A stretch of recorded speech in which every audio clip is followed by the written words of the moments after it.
এক গভীর জঙ্গলের পাশ দিয়ে বয়ে যাওয়া নদীর তীরে ছিল ছোট একটি গ্রাম। গ্রামের মানুষেরা প্রায় নদীর পাশের জমিতে কাজ করত। কিন্তু একদিন এক অদ্ভুত ঘটনা ঘটল। গ্রামের কৃষক রতন নদীর ধারে কাজ করছিল। হঠাৎ করে একটি বিশাল আকৃতির সাপ ঝোপ থেকে বেরিয়ে এলো। সাপটি অন্য সাপের মতো নয়। তার লাল চোখ ভয়ঙ্করভাবে জ্বলছিল, আর তার ফোঁস ফোঁস শব্দে বাতাস যেন থমকে গিয়েছিল। রতন দৌড়ে গ্রামে ফিরে এলো, কিন্তু সাপটি তাকে অনুসরণ করল। গ্রামের মানুষজন লাঠি নিয়ে সাপটিকে তাড়ানোর চেষ্টা করল, কিন্তু সেই সাপ তাদের ভরকে দিয়ে চারদিকে বিষ ছড়িয়ে দিল। গ্রামের চারপাশ যেন মৃত্যুর আওয়াজে ভরে উঠল।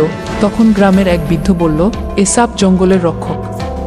ওর জায়গায় প্রবেশ করায় আমরা বিপদে পড়েছি। সবাই দ্রুত সাপটির পথ ছেড়ে দিলে সাপটি ফিরে যায় জঙ্গলে। এরপর থেকে গ্রামবাসী জঙ্গলের নিয়ম মেনে চলার শপথ নেয়।